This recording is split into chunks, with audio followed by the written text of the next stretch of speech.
Alright, hello everybody. It is nighttime right now, but I just got done with my water changes. Want to do a little video update of my tanks. So here's my Cory tank and cherry shrimp and tetra. Look at the cherry shrimp are absolutely obsessed with that intake sponge. Oh, and I discovered, I don't know if you guys remember, but a while back I did a video update on this tank and I thought that filter was broken, but it's not broken. Oh, my voice just cracked. Obviously it's not broken, but it stops working when it's needs to be changed, pretty much, when it's backed up with crap. So what happens is that sponge filter will actually kind of suck in a little bit, and then the whole thing will just stop working because it's clogged with stuff. So all that means is I just gotta clean it and it works great. So I'm happy about that. That's all I had to do. I thought it was like the internal propeller there. So I took it all apart and I cleaned that, and it just needed to be cleaned. So, and that's the Tetra Whisper filter, and I got it like on sale on Amazon. It was really, really cheap. So it does a pretty decent job. Oh my gosh, look at, are you okay? Tweaking. That's how the Corys get after I do a water change. And usually when I do a water change, like when I've done them in the past, it will trigger like breeding in my Corys, and so they'll start dropping eggs and everything. Or the next day they'll start dropping eggs. So I think it's something with like the water change or the water temperature, because oh, I don't know if you guys saw that shrimp, but that shrimp is also everybody's tweaking out in here right now. But yeah, the water changes seem to trigger the breeding behavior, and they usually always drop eggs the next day. Obviously I haven't really been able to monitor them in the morning because I'm at work, so if they are laying any eggs, I wouldn't have caught them. And also they eat them right away, mine do, and I don't have enough places that would actually like protect the eggs in here because my tank is not planted heavily enough yet. So it's been a super busy week. Today's been a great day. I had some interested buyers in the cherry shrimp, and earlier this week I told them I would be happy to do a sale on the weekend. I'm just too busy during the week. But I never, they never said anything to me. Usually I kind of wait until they reach back out, and I never followed up with them either. Because honestly today I've just been kind of taking it easy. It's been really nice. So tomorrow, now that, took a day to kind of recuperate. Alright, sorry, my son wanted to show me a funny video clip. I can't remember where I left off, but yeah, this tank is doing good. Oh, I think I was saying something about the shrimp pickups. So yeah, that's right. I'm gonna reach out to them tomorrow and see if I can get any sales. I think I have at least 3 or 4 people. So yeah, and the tank is a little bit cloudy right now. When I went to change the filter, a bunch of the crap fell in the water because I wasn't being careful, and that's why it's a little bit cloudy. Now on to the blue shrimp tank, and please don't laugh at my attempt of the Java moss forest and the trees. I'll probably have to add another little tree right here in this corner because it looks a little bit off. And then I'm going to take about half of the Java moss out of my little cherry shrimp tank in the living room and cover this ground area over here. But this is part of the vision. I know it looks kind of dumb right now, but it will look cool maybe if it when that Java moss starts to grow on the driftwood. I want it to look foresty. That's the goal. Yeah, the shrimp are doing great in here. You can see their color is really coming out now. Some of them have molted. That's a molt right there, or a shed. They've been eating great, swimming around great. There's like, I have a plenum almost, just buffer area underneath all of this.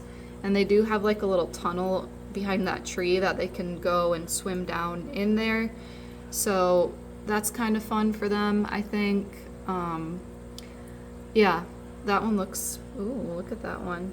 It's got a darker color there up front. But yeah, when I, obviously you guys saw the video of when I first got them. And one of the bags had some dead ones, weren't in great shape. In the other bag, a lot of them were alive. But I did have that female that was on her side, and unfortunately, she is the only casualty that I had. All of the other shrimp have been good in here, so I should have like a total of 15, I want to say. No babies yet. That's to be expected though, because they have, they're going to take some time to get acclimated in here, so I'm not expecting any babies for a while. But they're doing really good. They're very pretty and fun to watch. I love their blue color. It's so pretty. Shrimp rock. They're so cool.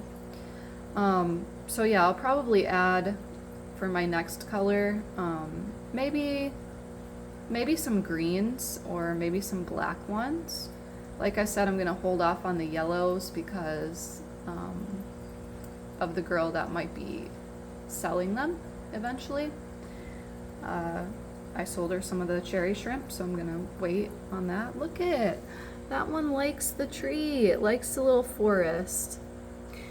What you're seeing on that one is the super glue. It's all dry, but it looks, you can see it, so that's kind of ugly, but yeah, I think it'll look cool once it grows out a little bit more, and then I can trim it down and it's gonna be sweet. And then once that's covered too, because it's gonna look like the entire floor is covered in there. But yeah, that's how my blue dreams are doing. Real good. I'm sorry too, it's a pet peeve of mine having watermarks on the outside of the tanks. So I haven't, like, I just got done with all the water changes and I haven't wiped down my tanks. And I don't have a little towel either to do that. That's something I gotta invest in and just have, you know, wiping them down, because I hate that. Just is ugly. And it's hard because, well, I have hard water, so like all these watermarks really stick on there. So I have to get like a rougher little towel to clean them off. Like, you can see the watermarks on that are so bad. All right, so Panini is hanging out. I did a water change for her too. Also, under here, she's got a lot of wormies that hopefully she'll eat tonight. I'm gonna keep them covered though so they don't dry out. I really have been wanting to do a worm bin. Maybe I'll get that going tomorrow for indoor compost and to have for Panini, because worms are a really good food source for her. I would also like to improve upon this and hang these lights up because they're not doing great right there.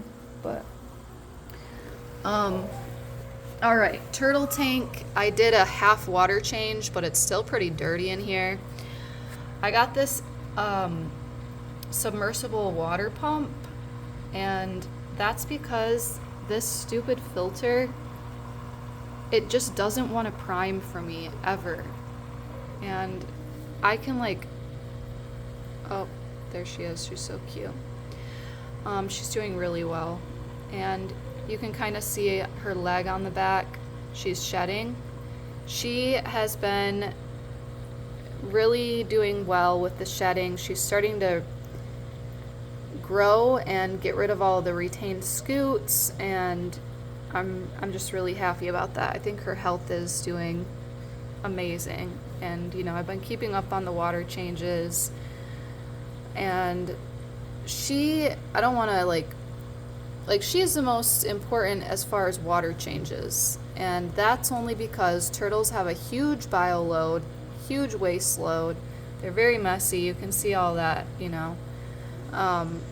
They poop a lot, and they're in their water, and they use the water to eat their food. So that's why her tank is like the highest priority.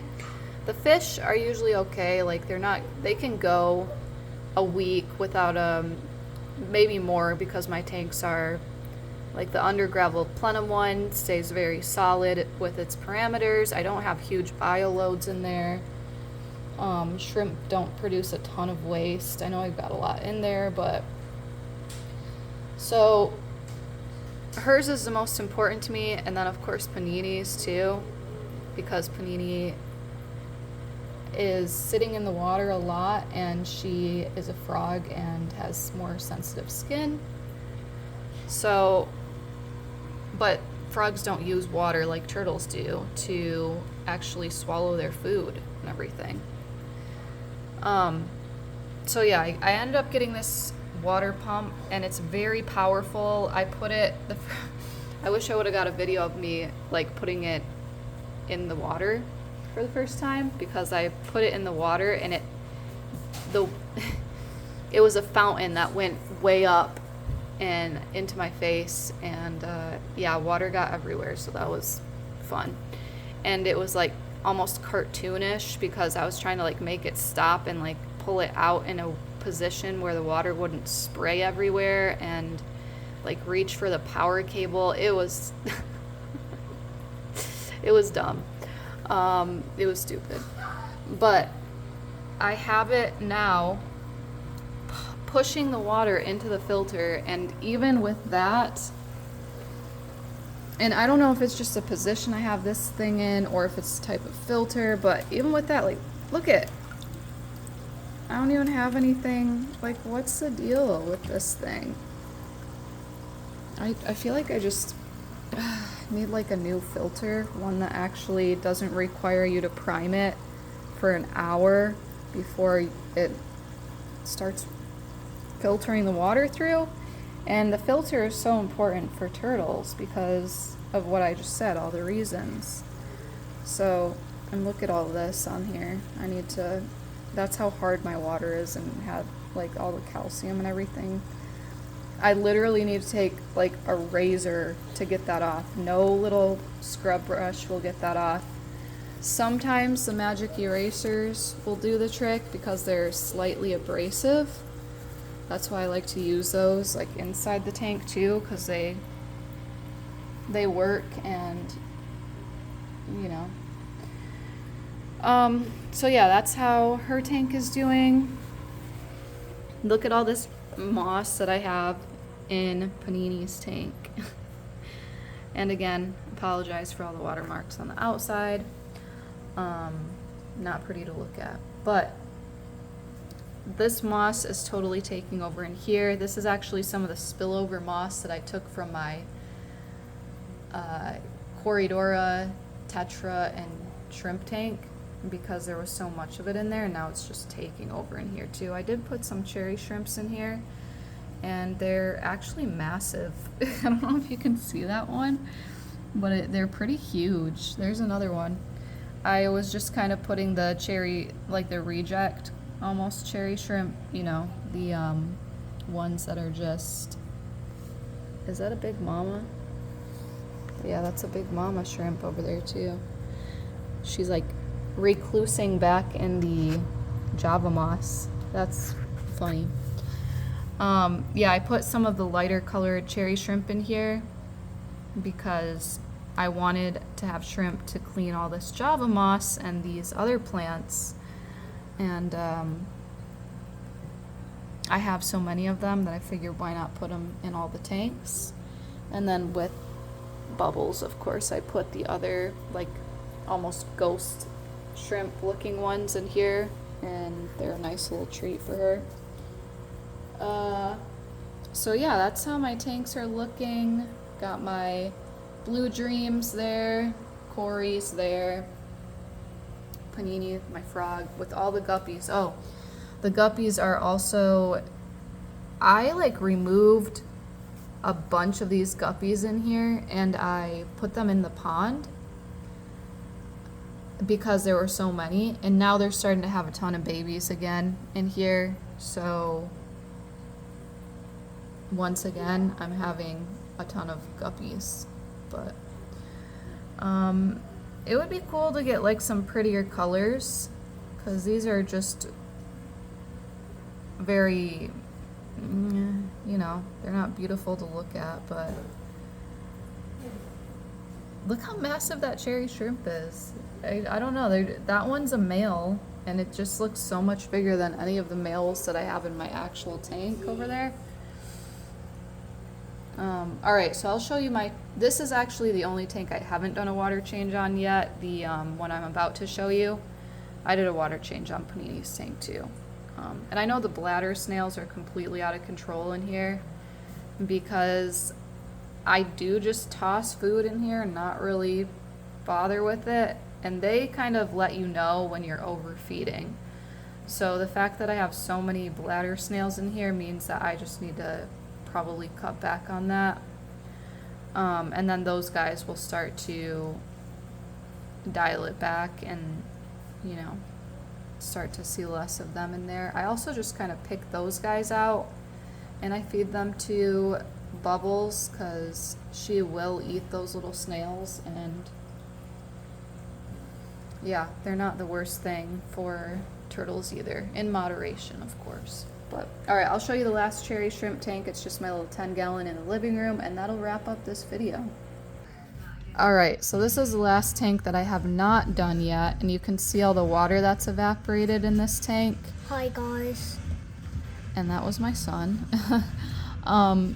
So I'm actually gonna change out the activated carbon in there, or the charcoal or whatever, in that little plenum area with a new one, because that one's needs to be changed out. But look at all this Java moss. It's taking off yet again. I just have so much of it, but I'm gonna take about half of that out and put it in my Blue Dream shrimp tank on the to make it, you know, the other part of the carpeting plant. Sorry, my son's watching YouTubes right now and it's really loud. So yeah, this is how this one looks, really rough right now because I haven't done any maintenance on it yet. And it does have quite a bit of green algae on that side that I'm gonna have to scrape off. I also want to get a new light for this one because I just have the light that's like more geared towards the 5-gallon. And I'm probably going to get another light to just test out, you know, because I have the Haiger one for the other 10-gallon. That one I really like. And then I have the Phoenix Stingray, the older model, on my like 39-gallon or 29 or 30. It's either 29 or 39. I think it's 29. For the Korean cherry tank. And then I have more Stingray lights on my 40-gallon for Panini, my frog. And yeah, so I want to try out another one to see which one performs the best, and which one I like the best. So this little light I actually do like, but it's just too small. It's not that it's a bad light. Maybe I'll actually size up in that one because it's also very affordable. But alright, I had to go out of the living room because my son's shows were way too loud and he was being crazy out there. But yeah, that's it, guys. I'm just wrapping it up now. I will link some items of things that I have if you guys are interested below in the description. as always, leave your comments, any feedback that you have for me. I'm always open to sharing information, even if you guys want to be critical or whatever. That's fine with me too. You know, I really enjoy this hobby. It's just a lot of fun for me. And I know I might not do everything correct too. So I'm totally open to whatever feedback you guys have to share with me. I'm also very low budget because I don't have a ton of money, if we're just being perfectly honest. And just because you don't have a ton of money doesn't mean you can't still enjoy having, you know, little hobbies like this. There are low tech tanks, and there is Facebook Marketplace. The only real things that you have to take into consideration are maintenance and food, and just, you know, also it's good to have some first aid things. And yeah, it can be enjoyed, and not, you don't have to spend millions of dollars. Okay, anyway, I'm going into another rant. This video is already way too long. If you watched it, I appreciate it. Thank you so much. And if you subscribe, I also appreciate that, and the likes. And I hope you all are having a great weekend, and hope you're all enjoying your tanks too, or whatever animals that you have. And also feel free to share what kind of animals you have, I guess, if you want. That's cool too. That's groovy too. But alright, bye everyone.